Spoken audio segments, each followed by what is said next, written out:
Ladies and gentlemen, this is the Uncommon Rapport, episode 28, Food for Thought, the Poets Edition. We'll be with you in just a short moment. Listen to these tunes as we groove for the next phase of emotion.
I'm protecting my balance. Thought I would quit, niggas hate on the talents. Look at them, see how they face full of malice. Might down the day I give mama that palace. They better respect it, I slept on the mattress. Sometimes on the pallet, but never complain. I just seen the vision, I had to go grab it. I had to get active, can't just go sit on my ass. No, been grinding so hard I might crash, but I can't do that, cause I am the last hope. 2018 was my last album, and niggas still live by my last quote. So that should tell you where I'm at, bro. I go to my city, the greatest they ever seen. From a place where some people don't never leave. Now my choice is just set up to keep you down. Small town, barely jobs that's hiring. Probably why so much young niggas firing. What's ironic, it's made for retirement. For a dreamer, man, that can be tiring. But still I'm gon' rep for the three. Best gon' correct if you step into me. Do something you never believe. Like, look what you made me do. Look what you made me do. Ain't gonna play with you. Ain't gonna play with you. I was not made to lose. I was not made to lose. When they see you do it, they can't. They gon' throw hate at you. Look what you made me do. Suck with all this pressure. Look what you made me do. Suck with all this pressure. Look what you made me do. I feel all this pressure. Look what you made me do. They know I come with that pressure. Fire, fire, oh, fire, fire.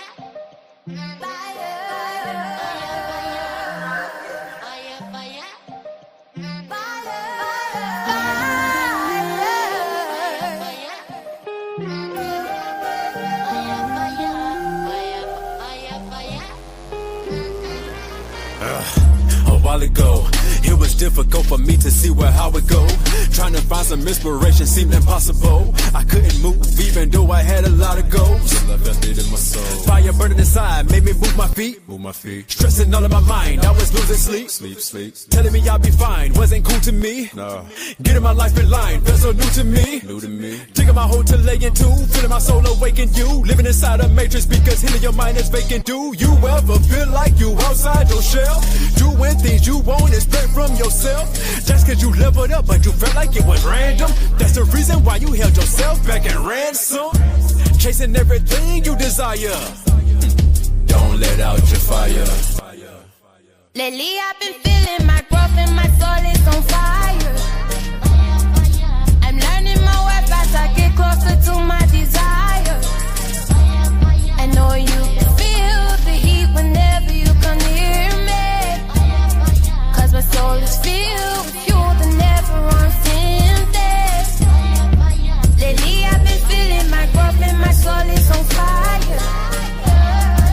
I'm learning my worth as I get closer to my desire. I know you can feel the heat whenever you come near me.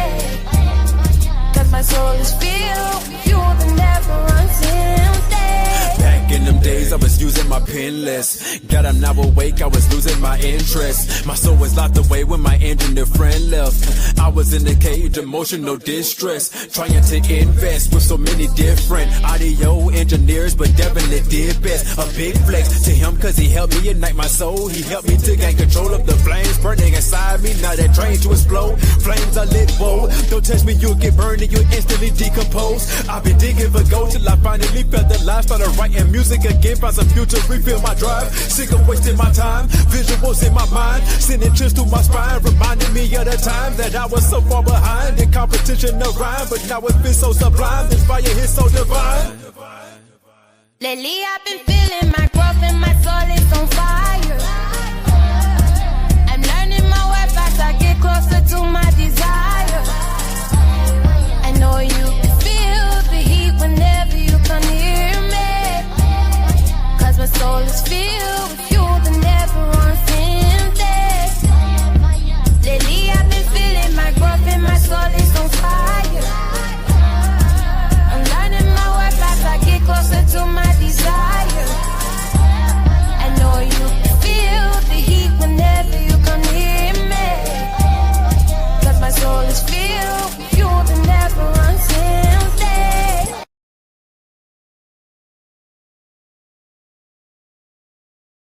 What's good? What's good? What's good, ladies and gentlemen? This is your boy, Kevin Mullins, Mr. I Rep the Most High, with the Uncommon Rapport, episode 28, Food for Thought, the Poets Edition. So we're going to get into it. We got some established guests that is on the line tonight, and we're getting ready to get this thing crunk right. You feel me? I'm going to bring them on stage. I'm going to let you get a chance to experience who they are, what it is that they do in their local communities, and what they're about as a person in general. So first up, we're going to bring Queen Amina to the stage. Let's snap it and clap it up. What's happening, love? What's good? Let's unmute Peace that and blessings. Peace and blessings, everybody. How are y'all doing? That's right. We're doing good. We're doing good. I am very, very excited to be here with y'all tonight. I hail from South Carolina, the PD region. I was born in Washington, D.C., grew up in Dillon, South Carolina, and I currently reside in Florence. So I got a lot of love for all things South Carolina. Absolute, absolute. Next up, we have Miss Lala. Come to the stage. Yo, yo, yo. What's good, everybody? Y'all doing all right? The content creator. What's happening? How you doing, love? Hello, hello, hello there, beautiful, handsome people. How y'all doing? Y'all doing all right? We're doing good. We're doing good. Next up, we got Inspiration. What's good, my guy? What's happening? Racine, Wisconsin, checking in. Poet, Rising Star of the Year, National Spoken Word Awards. Absolute, absolute. You've here to hear from. But I'm a pause right here though, because I had the grand opportunity to meet him whenever I had a chance to travel to Chicago and then venture over to Wisconsin in Milwaukee, right? Yes, sir. I had a grand opportunity to meet him, and this is how this episode actually came about. Last week we had I think it was Mr. Obb, We had Yeah, my God. yeah, Mr. Og, that powerful spitter. We had Tony D, we had Amina and Angela, and I've actually got a chance to experience them live and in person, and then we did it virtual last week. But this is Mr. I Inspiration. What's good? Talk to the people, man. Let them know what's going on, man. Where you from? What you doing in your hometown? Man, well, today was kind of a hectic day. I started school again after a couple decades. You get back and familiar with the computer. I'm really green with the computer and stuff, so got to get that going. But yeah, we just came off of a great open mic here in Racine. We had Chicago up here deep, about 3 cars deep, 5 different poets. At Pittsburgh in the house, Milwaukee was in the house. Then before that, went and received the Rising Star of the Year award down in Chicago.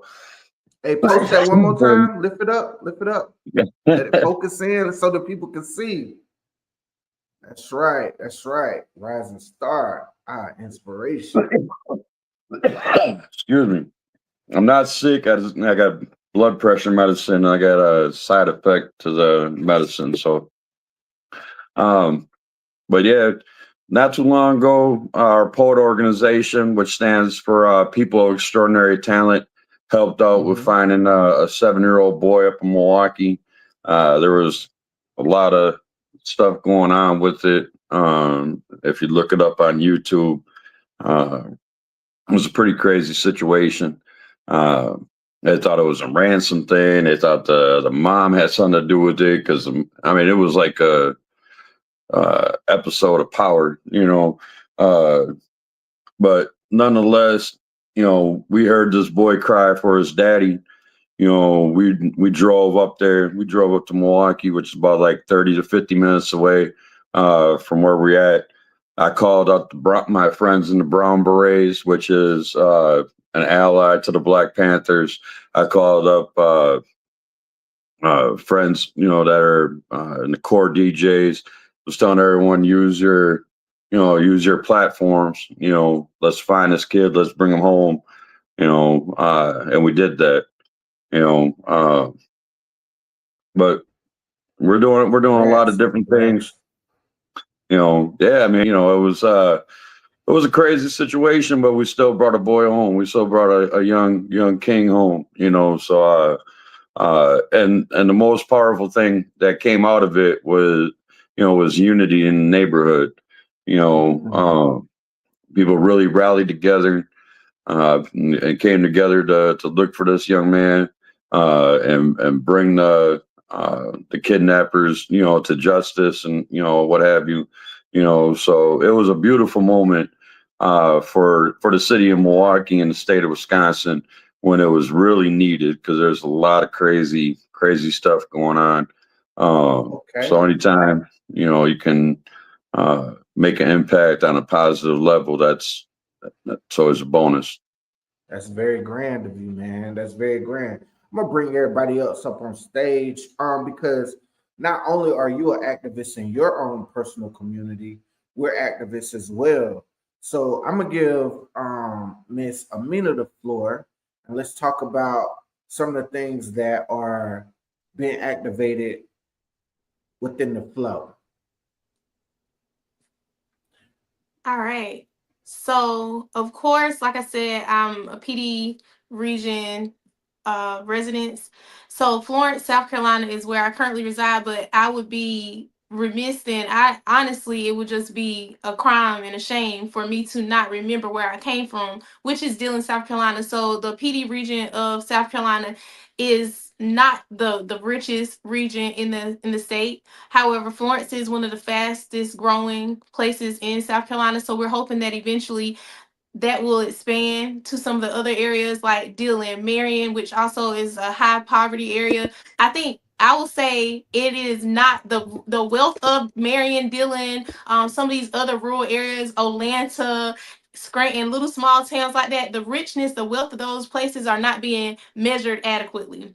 The wealth of those places is Right. our human, is the human capital, right? It's the human resource. So what I'm really excited about is being plugged in with the network of poets and artist activists here in the PD. We've been working together to create what is called not Florence, but Family Liberation Organization. That's right. We had it That's at a, right. yeah, yeah, flow. So it's bigger than Florence, right? It's not just about what happens to be the hub. So we want to make sure that we're reaching out, doing a lot of grassroots efforts. But personally for me, outside of that network of artists, I have a very special mission of being able to take tough topics and make them sweet and easy to talk about.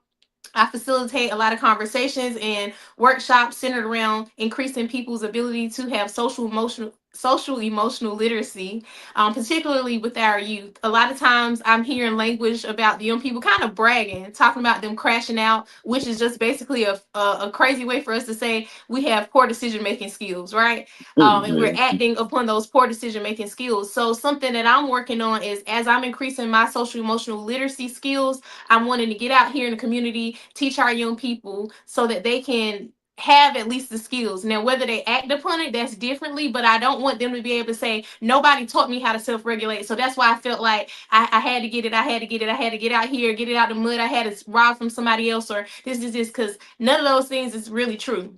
Sometimes we'll make excuses for people and we'll say, well, they had to do what they had to do. But when we really think about it, sometimes if they thought differently about the options that was available and not just yielding according to their emotions, we can make better choices. So Piece of Cake Conversations is that initiative. I am the owner of Piece of Cake Enterprises. We have three main focuses: entertainment, education, and empowerment. So that's what I do.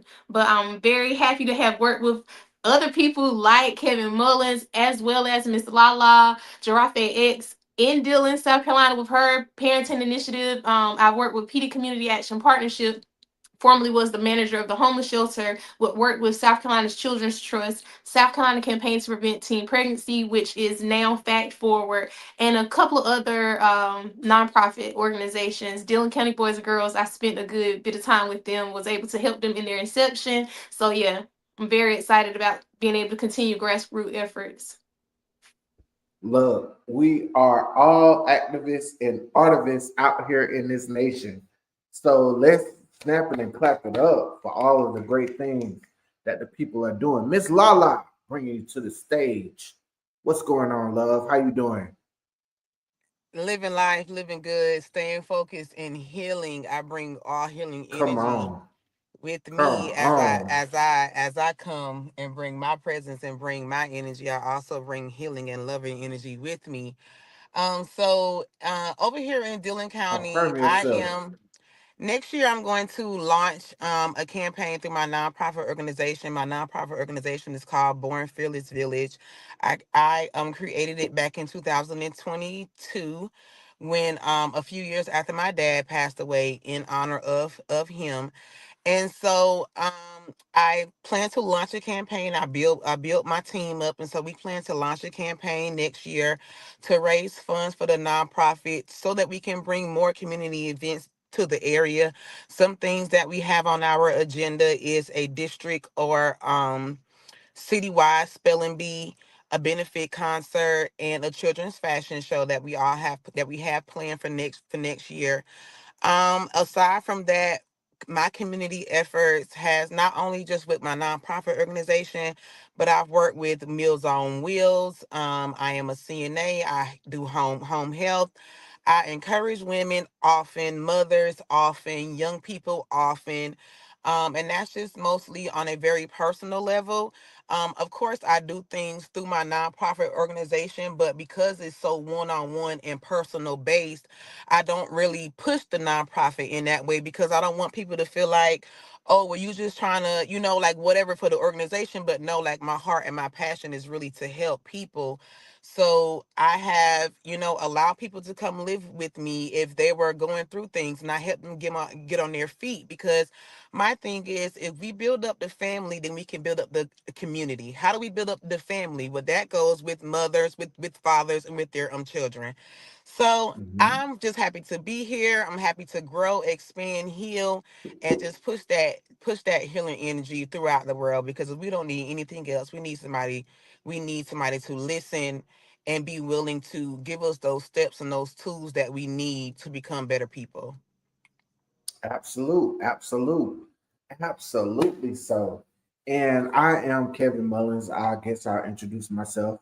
And we have an organization called Common Ground where we actually help artists develop into their craft, what it is that they want to be as an artist. That's why we have this platform called the Uncommon Report along with Common Ground. The Uncommon Report part is definitely the podcast where you kind of get a little bit intimate with individuals, so that you can know what they're about and what it is that they're doing. The common ground aspect is a visual platform, where a performance platform where people actually get a chance to go on stage and perform. So not only do we have poets, we have inspirational artists, we have rappers, hip hop artists, we have R&B artists. We've had some saxophonists on our platform. So this is what I bring to the stage. And I work with several different individuals, behind the scenes, doing some community work as well. We just had a barbershop peace talk with Mari Fox and Fred Goss of Marion, South Carolina. Amari is residing right now, I believe, out of Savannah, but he's already traveled through this PD region. He's already traveled several different locations, you know what I'm saying? So I partnered up with him and was able to kick off the peace talks for Man County, which is my hometown, Swamp Fox Nation. You know what I'm saying? Big Foxes. You feel me? Hey, hold on now. Not too much on them. Not too much. I know we lost terribly last week in the football season, but hey, it's all right though. You know what I'm saying? There's still time to make a change. But And they getting sure enough into don't want it, to see Dillon County, but I'm gonna let that go. oh This is all Lord. about Hold family and on, unity and all of that good T.O., stuff. T.O. You know, we rivalries. I love it though. You know what I'm saying? I remember going to the game and seeing man getting ready to go to the lower state championship. No, actually the state championship. And they end up losing. You know what I'm saying? But it's all good though. Hey, we not gonna talk about that too much. We're gonna spotlight the highlights right now. So our next highlight is coming to the stage. She just left the stage, but Miss Lala, talk to him about this poetry though. Let's get into this poetry though. Okay. Well, Prepared. then let's get Yeah. into it. Okay. Well, first, let me start off by saying I am Miss Lala now. As an artist, musically, poetically, I am Jarafe X. And Jarafe X means the God of fire and faith, or fiery faith. And so Mm, it's been a very long time since I've a recited, zealot. performed, anything like that. But the piece that I'm going to do for you guys tonight is called Stuck. I wrote it a few years back. I have never performed it, have never read it for anybody publicly. The only one who has ever heard this is Jerusalem. So you all get to Mm. get a special debut Hey, let's tonight. snap up Yay the for you. exclusive.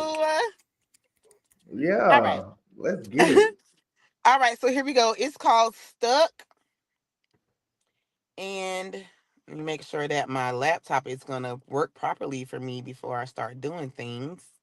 All right. Here we go. Stuck. Riding my bicycle quickly down the hill, I feel the sun bathing my golden brown skin, enriched with new melanin. I feel the wind caressing my body, my legs, my neck, my back are covered with its cool breeze. I lift my arms as if I'm on the biggest coaster Carowinds has to muster. I'm gliding through the air. Then boom! A crack in the sidewalk distorted my play. I lie flat on my back. This crack came from nowhere. How come I didn't see it? How come I'm so weak? How do I get up from here? It hurts. My legs are bruised. My neck is crooked. My back aches like King James after a championship game. There is no shame as I lay there, unmoved, staring at the sky as the same wind that just caressed me burns the fresh wounds I have created. Somewhere between the crack of my back and the reflections of the mishap, this sun no longer this sun no longer bathes my golden bronze skin. I see the stars glaring down on the entity that is me. How did I get stuck here? Where did the time go? I'm so slow for getting up. Why must I waddle? Why must I let despair take me to another place? Then the others pass me. My legacy still waiting for me to get up. Peel myself off this sidewalk. Roll to the left. And I roll to the right. I roll back. I roll forth. Push myself up to my knees. That took so much. But I keep fighting to lift me up. On my knees, I reach and I reach and I reach to get the vehicle that carried me to this point, the bike, all broken and bruised, couldn't hold me up anymore. So I crawl, hands and knees, hands and knees, hands and knees. There's a tree in the distance. I need to make it to that tree. Resembling who I need to be, the roots will resonate with me. If only I could move my feet.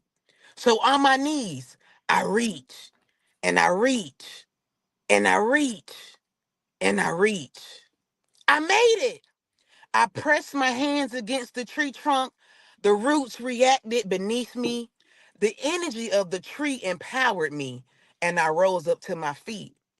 Strong, balanced, no longer stuck. I look back at the bike that carried me to this point. I look back at the crack that brought me down. My knees burn, my eyes are watered, and I'm exhausted. But I'm no longer stuck. No longer held down by the fragile vehicles that carry me. No longer waddling in the pain that such vehicles cause me. My worth to the universe made me get up and stand strong like the tree, a reflection of me. Let's snap it and clap it up. Hey, look, hold on, T.O. I think you dived off into something because on our last showcase, then Mr. Ox says um if when I die, bury me as a tree in the sense, you know what I'm saying? Plant me as a seed to grow up like a tree in a sense, you know what I'm saying? But then he goes into saying like, nah, scratch that. he said he don't want to be he don't want to be the tree. He said, plant me as the soil, Dirt, the dirt. That's the right. He was like, earth. because that's Earth's first foundation. Talk about that piece. What got you there? What got you to the place of being planted, Okay, Mm. because or AKA stuck? okay. So a few things, right? So on this healing journey, first of all, let me start off by saying that I am very intentional about my healing, right? And Right. when you're in a place of extreme darkness, sadness, what they call depression, um it when your thoughts make you anxious, and certain things like that. And so when you go to therapy and you're going to mental health facilities and such like that, like they want to automatically pump you with so many type of medicines and everything like that, as opposed to let's dig inside and figure out what's really going on, right? So as I'm studying healing and what does God say about who I am, and what does the Bible represent about being strong in your mind and being strong in your spirit and being strong in your soul. Well, there's this therapist who's also a preacher, and her name is Dr. Anita Phillips. And one night I was listening to her, and she was talking about, she even wrote a book about how the cells in your brain, in your body, resemble a tree trunk. They resemble plants. They resemble Mm. seedlings, right? And Talk, there's so talk, many talk. scriptures in the Bible that talk about you being as strong as a willow tree, or you being as Uh-huh. strong as a oak tree. Be planted by the water, but like a That's tree, right. still stand Uh-huh. firm. So when I think about mental wellness and when I think about healing, I want to be like the tree, and not just any tree, but the tree that got those roots in the ground that have been there for hundreds of years. That it don't matter if you do chop it down at its trunk, that tree trunk it'll still be there, and then it can still grow a whole brand new tree because the roots of that tree it was firm. Mhm. Talk to the people, my guy. I love it. I love it. I love it. I love it. Welcome to Common Ground, where we all grow up. You know what I'm saying? One mic at a time. Next up, we got Queen Amina in the house. That's right. Hey, That's right. What's happening? What's happening? What's happening? How you doing? I'm doing good. I am doing good. You All good? right. Yes. So I'm gonna get into this one. I was feeling a little bit like I have anxiety at times. Mhm. Lord, okay. I'm gonna hold this thing. Look, just be where you was because you was fine. You was fine, love. Okay. I'm gonna hold this thing. Hold on, y'all.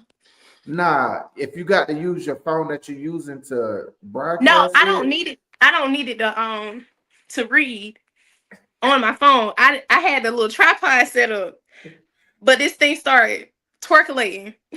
uh, everybody like to twerk. it's Yeah, okay. It's wanted all to See, right. that twerk. sound like what I want to do right now. But Look, We so digress we digress. to Very progress. similarly, You feel me? yes, we digress to progress. You hear me? Ah, that's a word. That's a little word. Go bar, bar. ahead. So, like I said, with piece of cake conversations, how that was birthed is I've worked with young people since I was a young person. So I'm a little bit up in age now. And it tickles me because sometimes I go, like the last time I was speaking at the school, the kids did Mhm. not believe the age that I was. But I'm grateful for my age. I always like say my age, say my age, say my age, real proud, like, because it's a blessing to have reached this age. When I was growing up, we was losing classmates left and right since I was little. Like when we were in Gordon Elementary School, we lost Prentice Mays, rest in peace to him. He had a severe asthma attack. We lost DJ Norton. I think he got in a car accident. Like I can call name after name of people. Like by the time Mm. we got to high school, I remember Brad Townsend committed suicide, and it was so crazy because people were trying to say that they didn't believe he committed suicide. He didn't seem like he could have been the person to have been battling depression enough. He seemed happy. He was always laughing. And I'm listening to what they're saying and saying, little do you know, there have been times that I've had suicidal ideations. Of course, I didn't have that language back then, but I was like, look, I don't want it to kill myself. I remember at times just not having a will to live and praying and saying silly stuff that I didn't know then. I didn't know at the time that it was silly for me to ask God to not allow me to live. But when you have different situations that you don't understand, that they're not for your breaking, they're for your making, you can get weak and you get weary in well doing. Sometimes you look out in the world and it seems like there are other people who are making choices that are different than yours, and you know why you're doing what you're doing, and they don't seem to be as conscious as you, and they seem to be flourishing. And so it can get a little bit discouraging when you're a young person. And at the time I was Christian. I was a good old Christian girl. And I literally lived. I lived for being reverent of God. I really truly did. And so I found myself oftentimes like going through depression. But the thing that kept me was my love of words. I found poetry. It became an outlet for me. I was able to say whatever I wanted to say. And I love poetry and I love writing. I love creative writing because my mom was a reader. And she's also a poet too. And then I ended up finding out that my biological father is a poet as well. He wasn't a part of my life, and I dealt with a lot of unworthiness that I was not able to articulate in words at Come first through enough to, lineage. Come through lineage. yeah, yeah. So I'm a couple generations deep in being a wordsmith. But the apple doesn't fall far from the tree. So whether I really knew that or not, it was a thing. It became a thing. And so I remember I would write poetry. Sometimes the poems would be like on the front of my notebook, and sometimes my classmates would walk by when they're passing in the paper and they would see it and they would give me props. I wasn't necessarily a popular girl in school, but I was well known because first of all, my nickname is Cupcake. And it's hard not to know a girl named Cupcake. Like after a while, like it became a joke. Like, girl, your nickname what? And you got a sister named Muffin and a mama named Peaches. Like it became a whole thing. But long story short, I'm very grateful for poetry because it has been the thing that helped me to what I do now to manage my emotions. And even if I wasn't always going to do the things that I set out, like that I may have thought about doing, this was the thing that kept me off of the edge. And so, for all the other people out here who have gone through any type of mental health issues, crises, and if you haven't, I hate to say live a little longer, but that's life for real. So I pray your strength in the Lord. But I'm very, very grateful for being able to have learned some social emotional literacy skills and to be on a healing journey as well. So this piece, similarly to Miss Lala, my sister, I'm gonna do a piece that no one else has ever heard. This one is untitled, but it's about cleaning out your closet. Healing is about healing is about you making a choice to clean out your closet. It's about unpacking consciously, going through and making decisions about what's functional and fashionable enough for you to keep. It's about covering yourself accordingly. Some things are timeless. Some things are one size fit most average. Some things are custom creations just for you. Some things are vintage. Some things have been altered, tailored, once again, just for you. It only fits your skin. Some things are seasonal trends. Some things are sentimental. Some things are only ornamental. Some things just accents. Little razzle dazzle, belt, earrings. Some statements. But whatever you choose, be sure of its use. Intentional. Or it's just taking up space in your closet. Another article of ambiguity that will resemble resentment and indecision. A physical representation of your lack of commitment to alignment. Clean out your closet. Let's snap it up. Clean out the closet, people. Clean out your closet. And that's physical, that's metaphysical, that's spiritual, that's emotional. That's on so many different levels. Everything that you once had, you can't wear all the clothes. Sometimes we just be collecting things. And Erica Badu said it best, bag lady, you gonna hurt your back. So you You gotta feel pack me? light. You gotta pack light. You got to pack light. And I'm also very big into the slow fashion because as we know, like we live in a society where the way we get some of our clothing is at the expense and exploitation of others. And sometimes we don't even Right. know what goes into us being able to put that S on. You feel me? So I just want people to think about that spiritually, mentally, emotionally. Clean out your closet. Clean it out, guys. Clean it out. Next up, we got inspiration. Inspiration, to be exact. What's good, my guy? How you doing? I'm blessed, man. I'm feeling great. I'm alive. I'm doing better than I did yesterday, so I'm winning, Yes, baby. sir. You know. Talk that language, man, that you talked up in Wisconsin to us, man.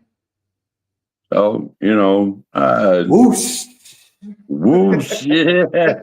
We set fire in this. That's Whoosh, right. That's because right. that's the sound that fire makes. We all decided that, right? Come So, on, man. Let's whoosh it uh, up. you want me to spit something, or got some Yeah, questions? yeah. Let's get into that. That's where we at with it. All right, all right. I've been going back and forth listening to our queens here, and but I think I'm gonna go with this piece here. It's called "If I Were a Poem." If I were a poem, You would have to understand heartbeats and the hiccups in my brain activity in order to hear and feel me. Because if I were a poem, I'd be an advocate for epilepsy. If I were a poem and you wanted to hear me, you would have to observe and listen through activity of wires and electrodes and understand how to work the machines that study the slides of organisms that come from me. If I were a poem, you would have to have the capability to read invisible ink and the scriptures that I wrote upon my soul and have the ability to see the stains upon my soul, the breakage upon my heart, the scabbing from the cutting of my body. If I were a poem, you would have to play it like Heinz and catch up. It's been 13 years of living these poems before I ever put one down to paper. Because if I were a poem, I would want to be heard. If I were a poem, I would be that of inspiration, motivation, determination. If I were a poem, I'd prefer to be around other poems like me, though not like me, because there'd only be one like me, though at the same time, I wouldn't be able to associate with every little poem around me, because I just know some of them poems would disappoint me. So if I were a poem, I would have to step up and step over some of these poems. If I were a poem, I would stand tall. I would stand with my fists in the air. If I were a poem, I would chant white, brown, black, unite. White, brown, black, unite. Unite. If I were a poem, because if I were a poem, I'd question the norm of society. I'd question authority. If I were a poem, I'd give you food for thought amongst society, because I'd be pinching my pennies, because Quest would be helping me. My dollars would be spent amongst private chefs, restaurants, and vendors from blocks that would be surrounding me. If I were a poem, my thoughts would have to escape immediately. It had to be written down on any surface that was available to me, not just notebooks, though that of cardboard during night shifts, of palletizing at the end of an assembly line, or an envelope because it was closer to me. If I were a poem and you heard me, you'd be that much closer to me. If I were a poem, I'd be that of my own sanity. If I were a poem, I'd be resurrected and reborn just to be a messenger to you. If I were a poem, I'd be a person of extraordinary talent. I'd be a wordsmith that speaks through verses and flows. I'd be a voice behind the pen. I'd be worthy of unmuted mics and ink. If I were a poem, my poetry would wow you. It would speak in wows. If I were a poem, everything I would do would be for the culture. If I were a poem, my roots would be strong as grassroots and trees. Upon my open mic status, it would shake the leaves. Though if I were a poem, I would never leave. My words would bless the air where it's fair, like leaves blowing around. South Carolina, you hear? Did you hear the rustle? Did you hear the hustle? Because if I were a poem, you would definitely hear me. You would feel me. You might even start to understand me if I were a poem.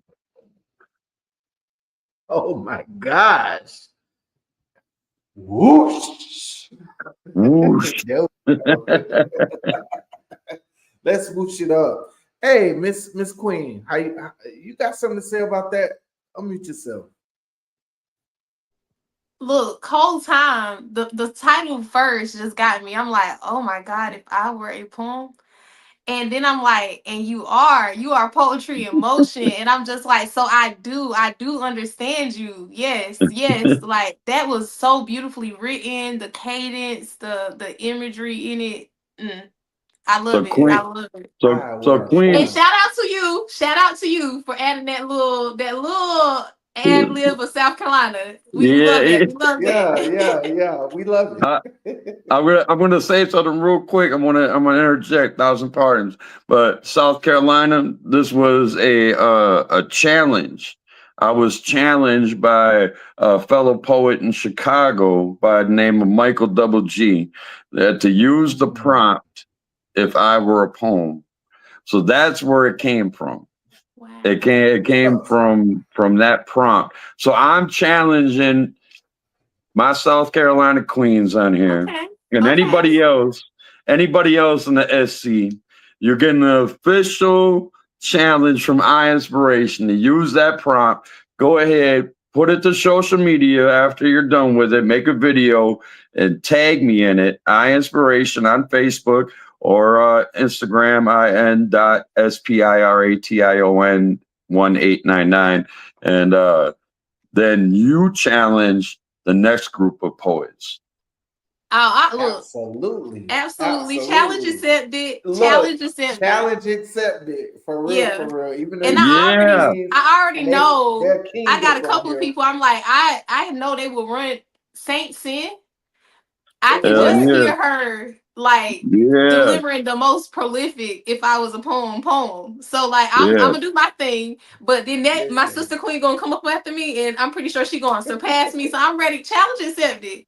Challenge, Hey, yeah. look, yeah. I Thank you think so we're gonna much. have to have an episode part 3 on this. Because I got a few people in the bag, man. You know what I'm saying? Not to drop names, but Ty Davis and this Yes, Tanya. for You real. know what I'm Hey, saying? and I, Like, and I, yeah. and I'll remind people right here tonight that I challenged Elemental from the New Eurekan Poets Cafe and the North Carolina Slam team, as well as Okay. Charles Perry, aka CP Mays, to do this challenge. Hmm. So, and I I'm love looking it. to Look, come. if I'm I looking to am come a to the South poem, this winter. I'm looking to come to the South this winter. So I need some let's set allies it down up. in the South to bless me with some gigs and some open mics. And I'm gonna work on some chat books and stuff like that. That's part of the reason I'm taking this computer class so I can get savvy. Okay. Yeah. Well, look, Definitely come at to the least you're South. doing what you're supposed.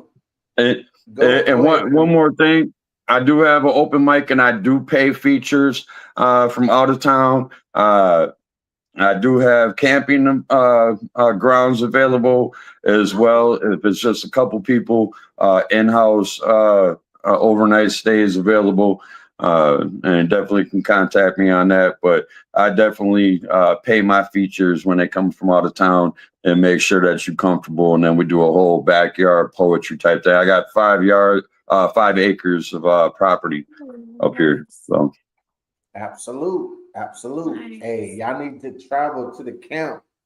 I Yeah. inspiration. It's dope. You see definitely. what I'm saying? We got people who are moving and navigating and doing what it Y'all is mind, that they're supposed to do in this community. We gonna boss man? see. You mind if I take Go a ahead. quick bathroom break? Go ahead. Do your thing, man. We'll just kick it like this. Yes, sir. Um, Queen Amina, I know you I'm up on cold. I'm getting stage, old. but I'm trying to bring. There we go. There we go. There we go. Solo layout. There we go. I'm still learning, guys. You know what I'm saying? This is Same. something that is dear to the heart. And I don't know, it just feels like somebody else is controlling the controls right now. But as you can see, our people have much to offer. Mhm. They're not just one-sided where they are in one vein, then multifaceted lanes in order to perpetuate the movement of what it is that you have going on, whether it's in your regional town, whether it's in your local town, whether it's statewide. I like I said, I had a chance to go out and venture out outside of our South Carolina parallel. You know what I'm saying? So that's why I brought them to the stage. That's why I brought them to the stage. Queen Amelia, you got a hot topic real quick? Oh man, look, Unmute yourself. Yeah, there you go. there it's so many different things that we could be talking about. My question is always related to what level we want to be on because It's a bunch of stuff. I saw earlier a video of a young lady who apparently was like a music minister or on the music ministry of a church, and she got publicly rebuked. That was a little triggering for Wow. me. Okay. I was So let like, me ask you this question. Why did it trigger you? Because we haven't seen the video. So yeah, so if what you haven't seen the from your video, perspective, yeah, if you haven't seen the video, I'll give an objective point of it. So Mhm. apparently the first lady gets up and she's making it known that the young lady, I think her name was like Michaela, I can't remember her name. I don't even want to lie through giving out misinformation. But the young lady had not greeted her in a way that she felt was acceptable. So she starts quoting scripture and talking about how in the body of Christ, we're not going to have ill feelings towards each other. And she's doing this during the church service. He goes on to say, like, you have to sometimes publicly reprimand a person, like Mhm. outright rebuke. And I'm just looking in there, I'm saying, ouch. I think it was So triggering for me. what part triggered? Yeah, that's the part that I want to get Yeah, into. so what was What triggering for part me triggered you? is just knowing that yes, correction has to be done sometimes in public, but the way that it's handled, um, Ah, it the message is the message, and I feel like truth is truth. There's no substitute for the truth, right? There's no way to quite sugarcoat it if you want, but at the end of the day, once that sugar is gone, it's the truth. So I don't have a problem with people being corrected, but the way that we correct people, and it could be just my inner child just knowing, like, we be scorning people. If you want to correct somebody, you need to have connections with somebody. You hear me? Like, the best right. way to correct the person is when you're connected to that person. And when you're connected to that person, you don't necessarily feel like you have to leverage blame and shame to get them to come into alignment with what is real or what is truth and what is the best. Outcome. I just, I'm sorry. Go ahead. No. I was just going along with you. Yes. So that was triggering for me as a person who worked with young people and as a person who I've been in the church. I've Mhm. seen people who have experienced church hurt, and I wish that people would stop using their religion as a way to condemn others or to correct others without connecting with others and making sure that the person is connected with the understanding that you're trying to hold them to. You Mm. understand? Because sometimes we're wanting What people to I live up need live up from to you is standards. understanding. Yes, yes. Do they understand? Are they Right, connected right, to right. the understanding that you're trying to force upon them? That's it. That's all. Yeah, I feel you on With that the though. lack of, you had something to say, I inspiration? No, I was just saying, I feel my queen on that one. For real. Yeah, it's just, you know, how you going to correct somebody? They don't understand what the heck you correcting them with. Right, You know what I mean? right. Like, they have to be on a same, same level, Vibration. at Yeah. least close to it, in order to Hmm. understand, the correction. You know what I mean? So, yeah, sometimes you have to, in order to correct somebody, you may be at this level where they're down here. You might have to come down a little bit just to reach down, and smack them a little bit in the back of the head to make them, come up and Think. understand Hmm. where they're supposed to be. You know what I'm saying? And Right, I right. feel that's where my queen was coming from.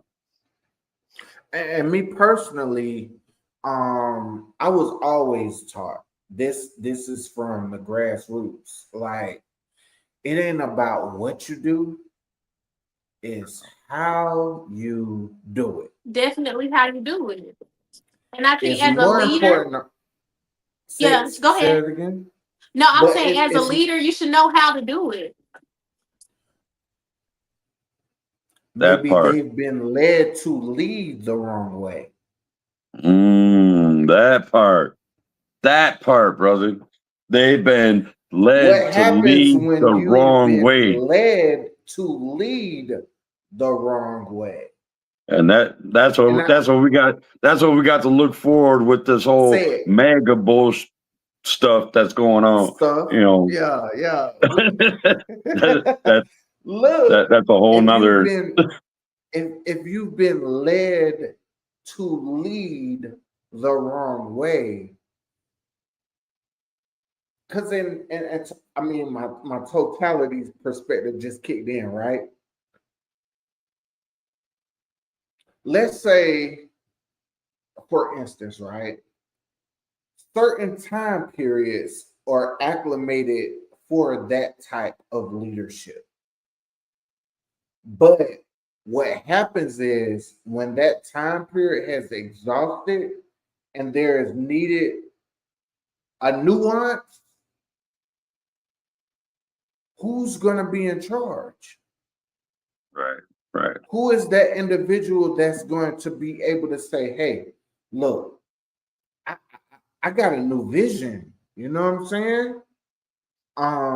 And no disrespect to the old vision, because the foundation is what has brought us to this place. No disrespect to that at all. But I think the way we're moving needs to be adjusted. You see what I'm saying? It's Well, it like needs to be well adjusted. right, because the leadership that came prior past up to is now exhausted. But now that that point is exhausted, who is in the position, the right position, because they have new vision? I think new vision plays a great deal into how new leadership leads, because they're going to come with the mindset of, I realized on the back end, they had a whole time to watch this manifest before their eyes. They had a time period to discover, you know what, Pops or Mama or Nima, whatever you want to call them, have done this for so many years. And it worked up until this point. And at this point right here, I saw a change within the family, the business, the organization. You know what I'm saying? They see that switch. They don't have the voice yet to pronounce it. They don't have the voice yet to pronounce it because they're not acclimated enough by the rank of the prior, right? So then, therefore, once they do get the rank to voice their opinion, it seems as if they want to overthrow everything that was prior past, and that's not the case. Because once you realize that foundation is concrete and then it's solid, your job is only to build off of what is established. And I think this is just me in perspective mode. Once that voice is being pronounced, it's not looking as if the old is still in existence, which it is, because you got to realize this is what rooted and grounded this individual into becoming who they are.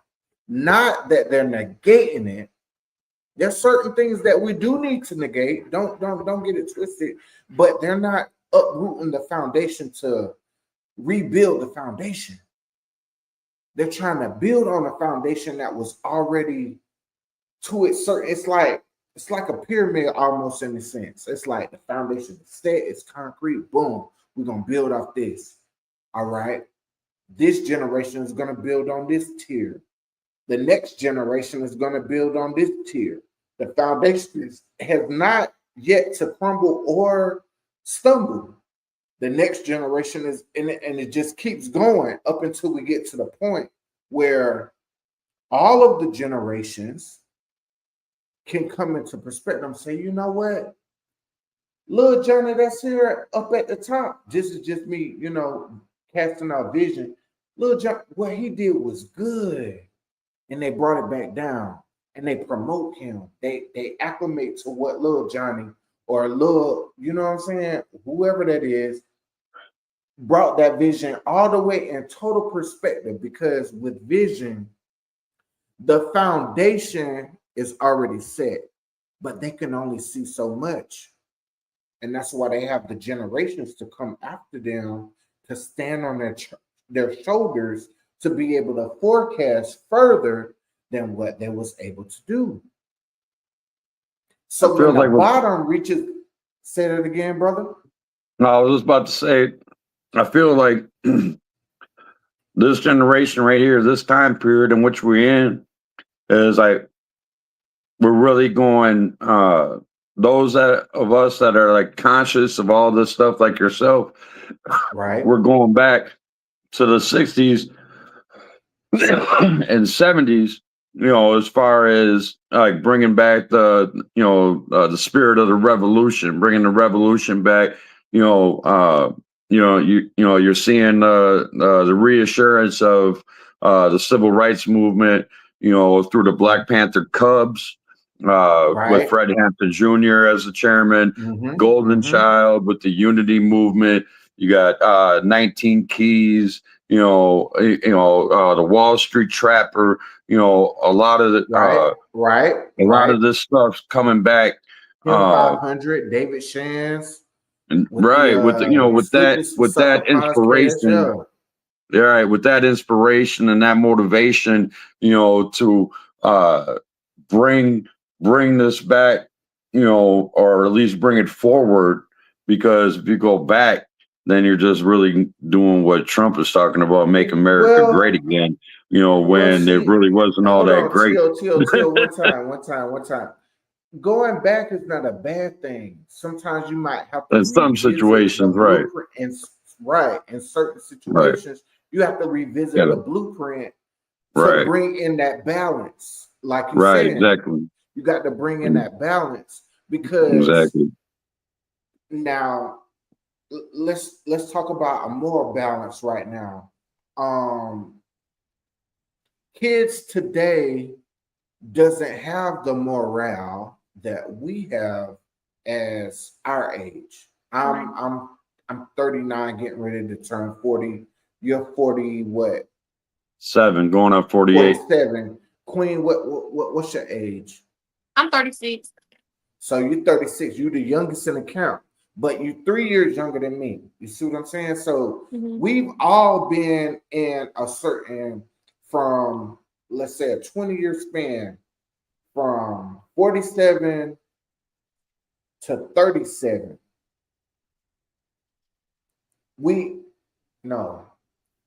That's 27. 10. Right. So 27, right?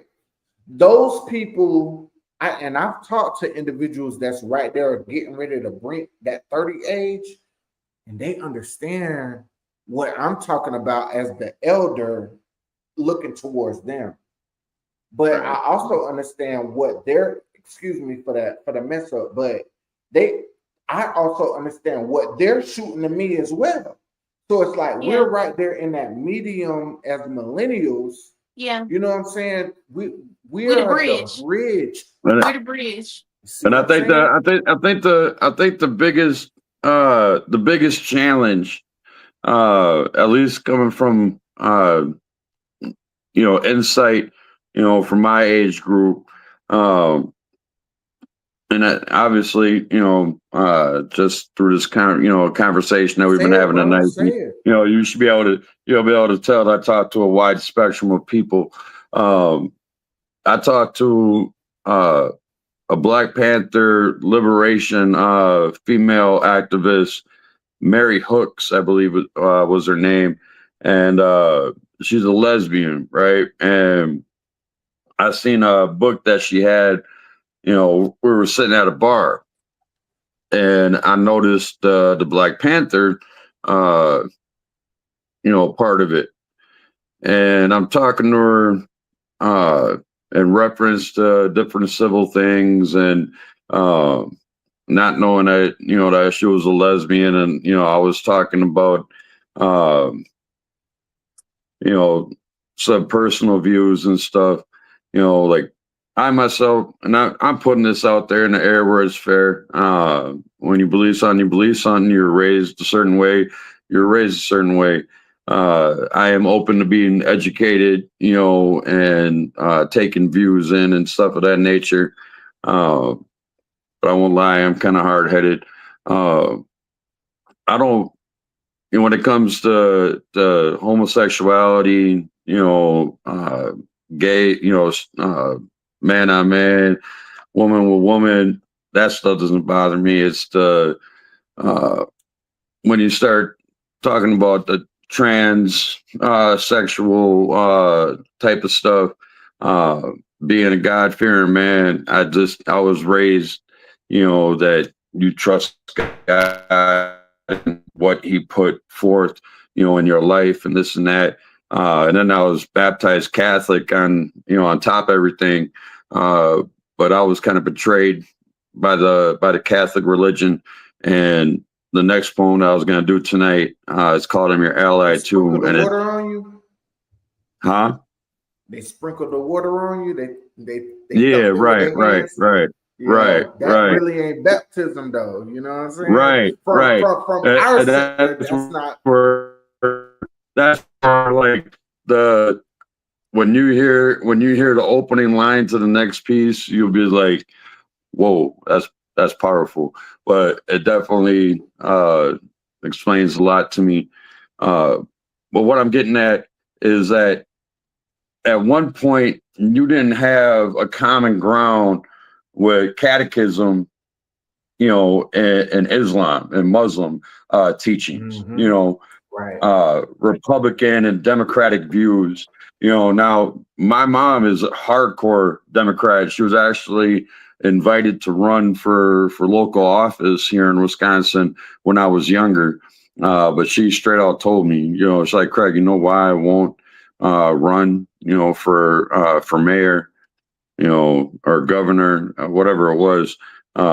Is like, because when you deal with politics, they bring up a lot of dirt. They dig up a lot of personal dirt, and I'm not ready to go through what you and Brian had already put me through. I'm not ready to relive that again. So I was like, oh, well, thanks for letting me know that I stopped your, political dreams, but, nowadays, like my mom will even, my dad's a hardcore Republican. My parents are separated, obviously. Ends of the spectrum. Yeah. So I grew up very anarchist, very militant, very independent, very punkish, so I mean, like, I was the black sheep of the family. And rebellion. You was rebellion. yeah. You was cast as Yeah, rebellion. yeah, most definitely, most definitely. And my mom would be And I like, think that's what our new age is doing today, though. They're rebelling on certain things right, that the older generation has either said, taught, or established as this is the foundation. You see what I'm yeah, saying? And I think the younger generation needs to take heed to certain principles of the foundation in order for them to perpetuate and grow. Now, have they found their own means to grow and flourish? Yes, they have. Because even with what we're doing right now, there's people who are making X amount of funds, you know what I'm saying, doing exactly what we're doing now because they have an audience. They learned a certain skill set, but those skill that's sets the thing had to that be taught. Go ahead. right, Those skill sets had to be taught based on the foundation. You can't negate the foundation. You have to build from it. And anytime right, that you negate the foundation, now if the foundation is crooked and unstable, I would say totally negate it. Totally. yeah, Because you now realize you've come into self where you realize, like, hey, this foundation is not foundation. Like, if your life is not based on love versus striving or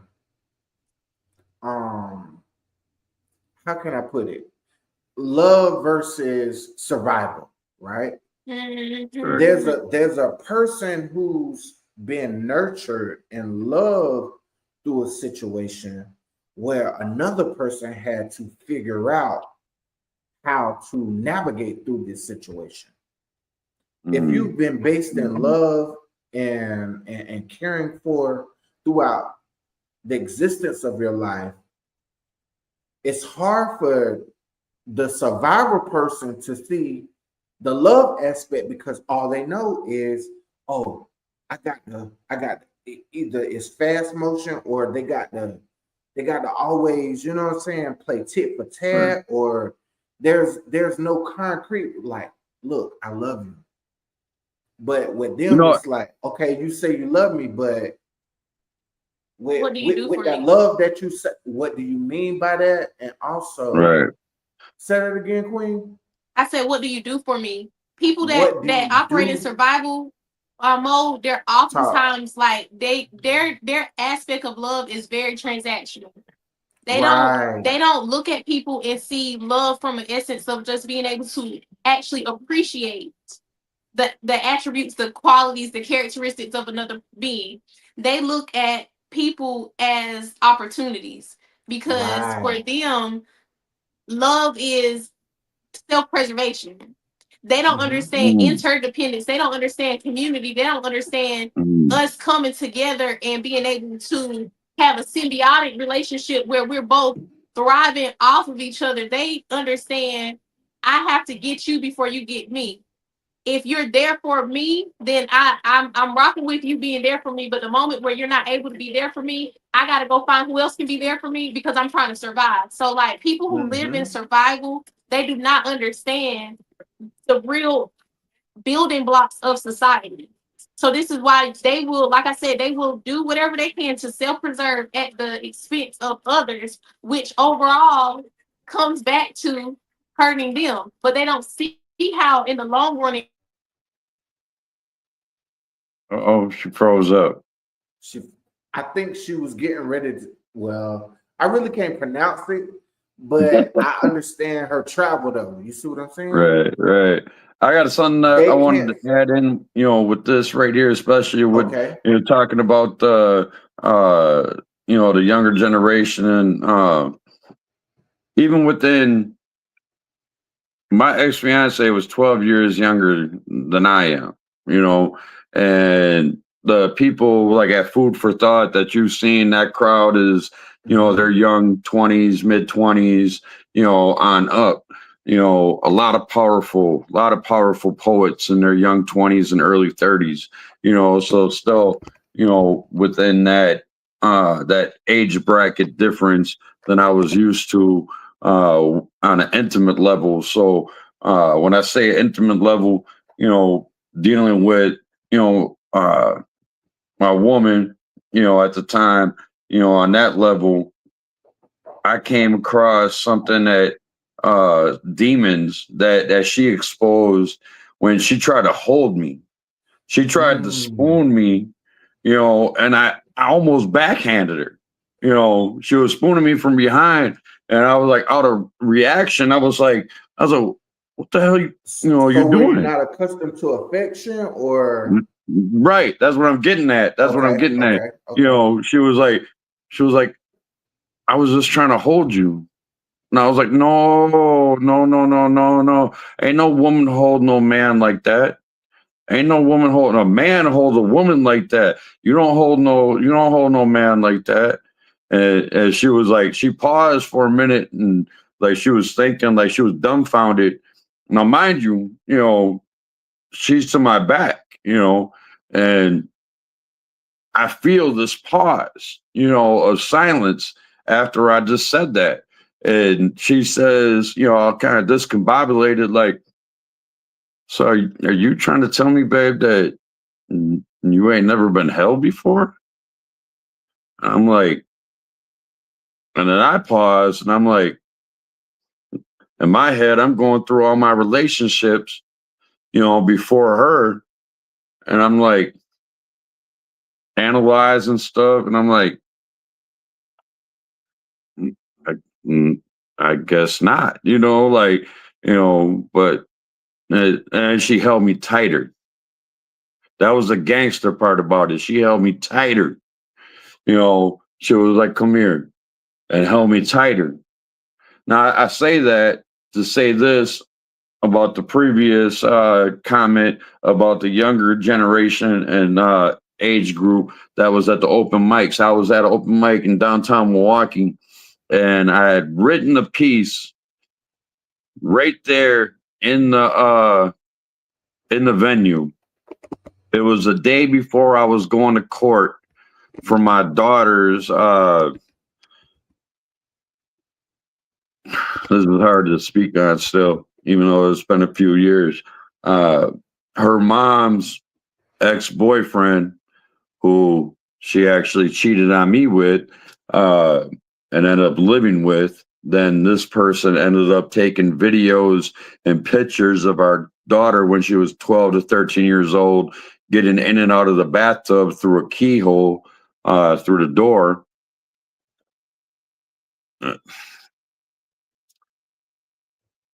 Her mom found that she had that gut instinct that mothers have.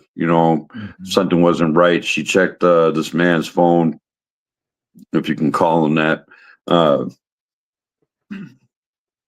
and found all these videos and pictures of our daughter getting in and out the bathtub. And she called the police, came right at the house, everything. But I had to go to court the next day. I wrote this piece at the venue, performed it the same night. I cried on stage. All the men in attendance came up to me, hugged me, tight, embraced me, like bear hug tight, in my ear, love you, brother. Love you. I've never grown up, even in my own family, we weren't a real lovey-dovey, wordy type of family. Like we just did. We did what we were told. We did what we were told. My family is very militant. As far as my dad being a Marine, my stepfather was Navy. They're both Vietnam veterans. My mom was in the trucking industry, for 50 years through the women's rights movement.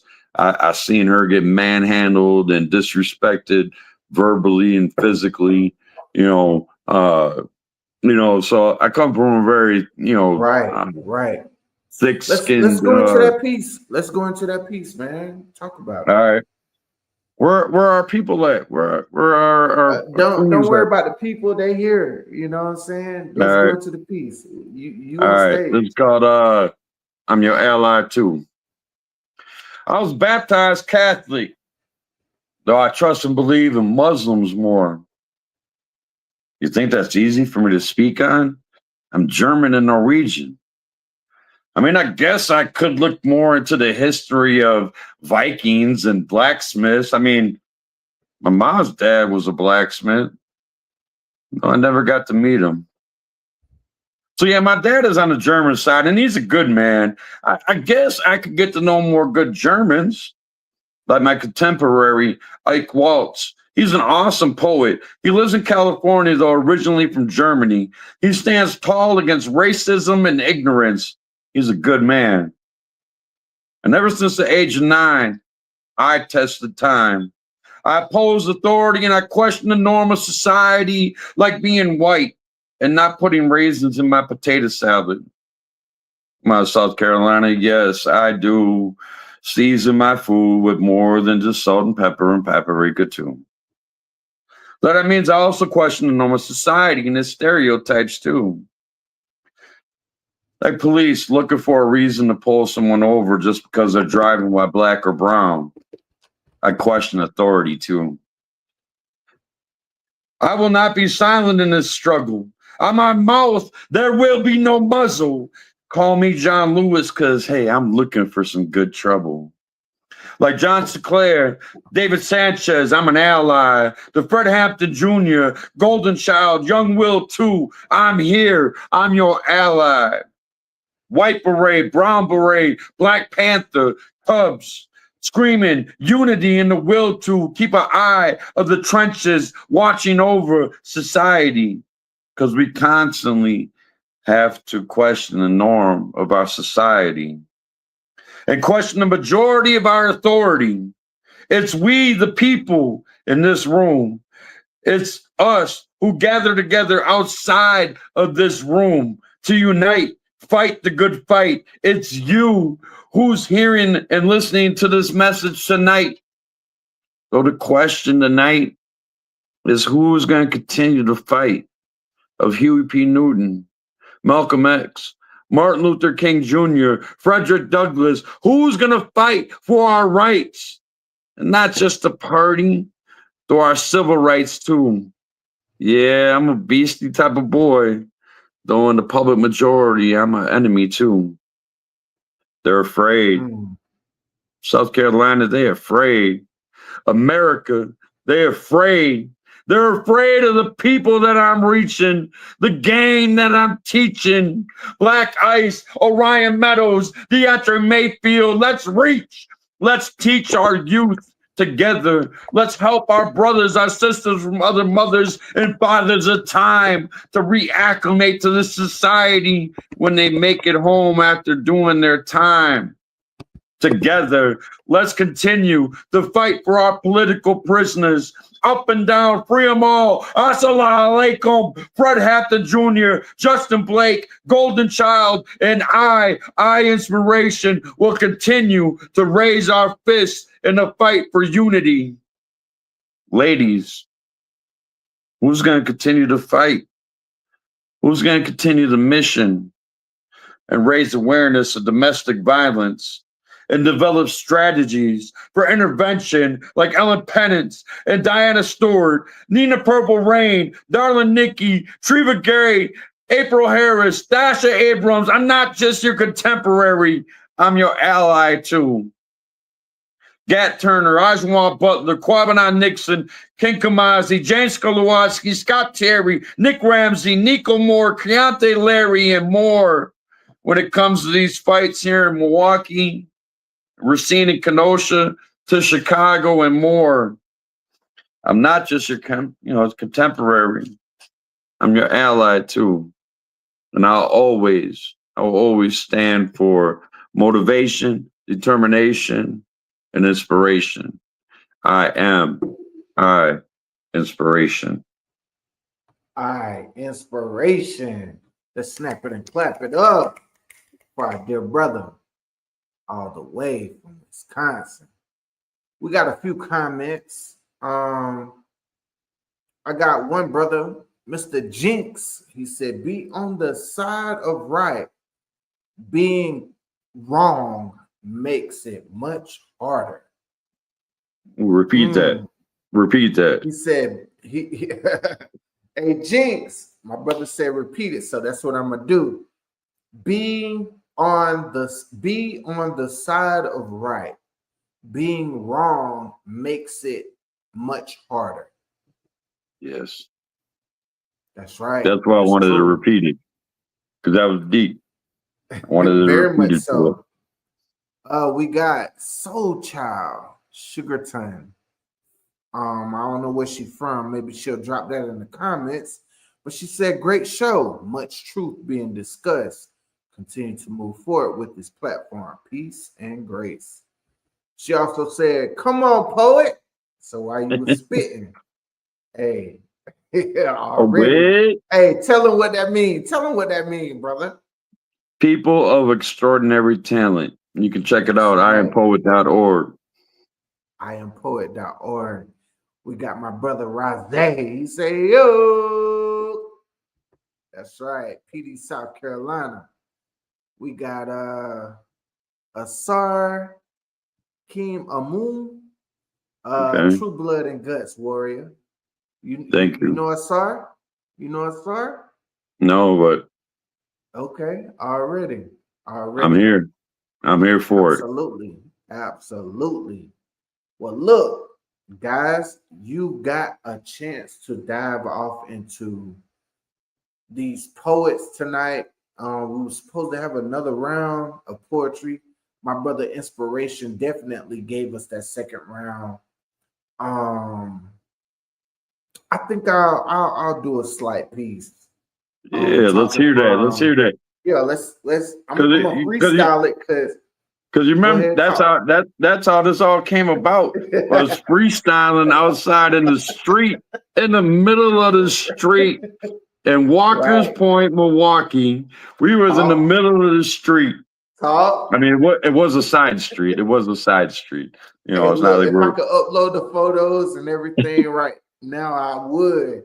And maybe, you know what I'm saying, there's some things I gotta do. But hey, I remember that that night though. You know that what I'm was a hell saying? of I a was just that was a heck of a cipher. That was a heck of a cipher. look, you That said it was a right. heck It was a hell of a night. of uh, It was a good night though. It was a good yeah, night, my brother. yeah, We most all definitely. connected. We shared each other's information. And We not got a chance to know one another in that time space that we had with one another. and most importantly, you know, that night and tonight we're connected. But now it's what we do from this night together, you know, as a unit, you know, and all these topics in which we're talking about, we're moving forward and helping each other, you know, and helping our cities out together and uniting and making this a bridge, you know, that we travel upon frequently to continue, you know, this fight, you know, and to continue, you know, this movement, you know. Right. So Right. that's the power. That's the power of this generation, and that is, you know, the part of the reason why I'm back in school after like almost 3 decades, you know, working with computers and shit, you know, and stuff, uh, you know, so I can further, you know, my reach because I have reach upon outside of the country as well as inside of the country, you know, and this is the stuff that this is how we need to utilize this platform. Right. Right. Right. When we brought that 7-year-old child home, it was because of platforms. We Mm-hmm. all ha- Mm-hmm. we all have platforms. 98% of us have platforms because we belong to Facebook or Instagram or TikTok or something of that sort. But some of us, like yourself, myself, you know, we have bigger platforms because we have bigger followings, you know, and you know, we direct and target promote our social media contacts, you know, to be specific, you know, in areas that we're working on improving community improvement, you know. So when it's time for a kid to get found or for a bill to get passed, you know, stuff of that nature, that's when we use these platforms to really reach and teach. Because if you reach one, you teach one. That's always the method. That's always the same, Absolute. you know, Absolute, my brother. and the format. Absolute. Absolutely so. And see, I didn't this mean to is take it over. Go wisdom. ahead, spit your No, no, piece, no, poet. no. This is that wisdom that's coming from the elders, though, passing I'm it still not used to down. being called an elder. Look, hey, as young as we may feel, Right? we I have to swear. understand. We have to understand who we are and where we are within this time space continuum. You know what I'm saying? I We're just and elders. I just ended up last night. I was out after the Packer Lion game. I went to an old bar where we had the open mic at for the first year plus Okay. for Wordsmith Wednesdays, and there was a rap showcase going on, and I Let's got to talk about talking the to Wordsmith Wednesdays though. When okay, do you host it? When do you host it? every first and third Wednesday of the month. So um, originally. originally how it started. It started as a podcast off Poet Radio, which is off of talkshoe.com. And I asked my president of the Poet organization, Black Ice, out there in Chicago, I'm saying, in this day and age, can we like do this live in a venue? You know what I mean? Like, and he was like, yeah, you can. You know, it was like we done it as a pop up. He was like, I don't know I don't know of any places in the Midwest that are doing it on a consistent basis. He was like, and I say that to say this to you, inspiration is that um, you're not going to have any models to follow as far as learning curves go. So you're going to be learning on the go. Not saying that you ain't able to do it. You know, I back you. You know, whatever you want to do, and you know, but that's the journey you're going to be taking. You know, it's going to be a rough road because there's no map to it. And I'm like, all right, well, heck with it. You know, let's do it. And Well, being a trailblazer is always going to set the pace for what comes after. and that's part of the reason we got nominated within 4 months of doing the show. We didn't even have technical difficulties taken care of at that point in 23 to 24. But it was the fact that we were doing a hybrid, you know, so like say this show, it would be able to be heard in the venue.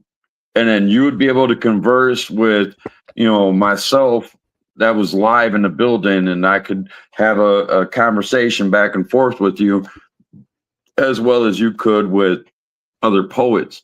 But the tricky part was we had a DJ, we had vendors, there was food, you know, so you had all these sound barriers going on. You had all these different things. You had to make sure everybody was muted, you know, it's complicated. It's kind of complicated. And then when you know, you're mixing in your laptop, you know, with party boxes or DJ equipment, you know, all depends, different plugins, things don't always go right, you know, so it's a whole process. It's you know, it's great in theory, you know, and it's awesome when it's going right and it's recorded. And we had a lot of great shows. We had a lot of great shows, and I'm really working on bringing that back.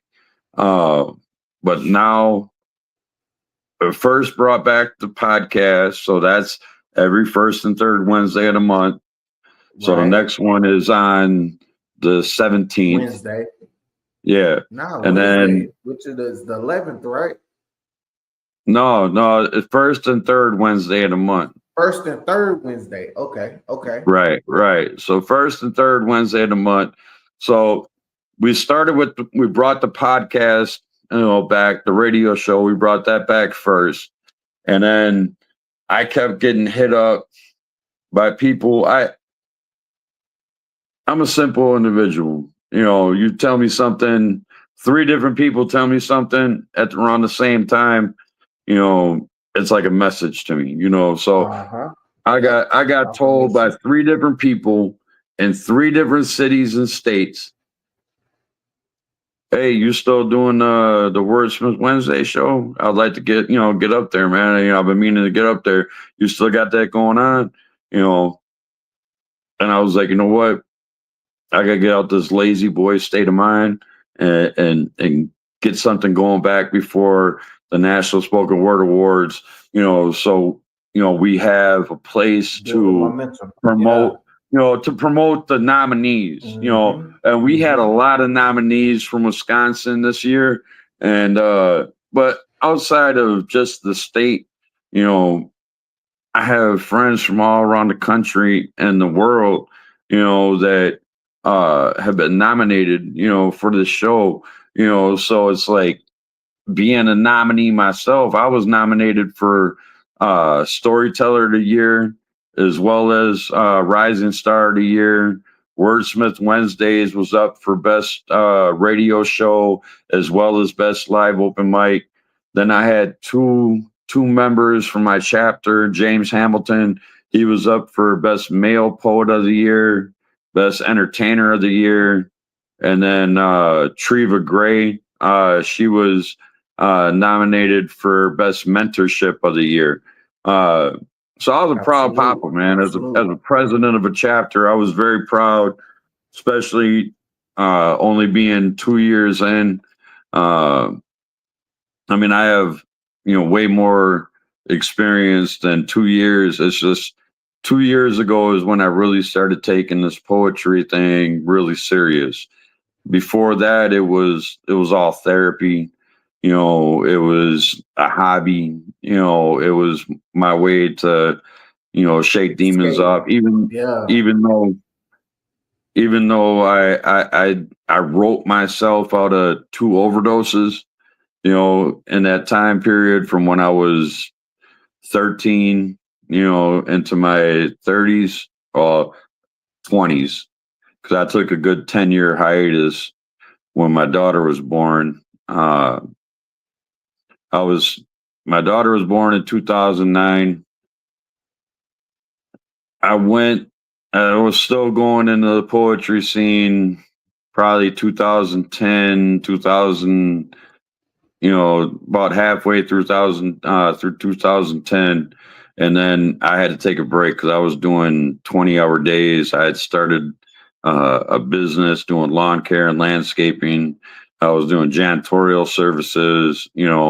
I had just got married. I was a new husband. I was a father.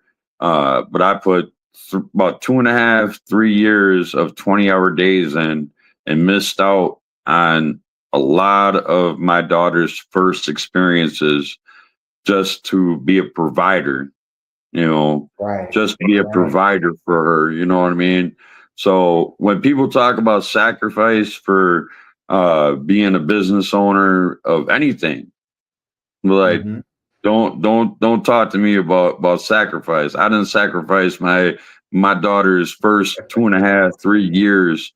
I didn't see my daughter fall until she was 3. And you realize though that there are certain people, you know what I'm saying, that is a great sacrifice.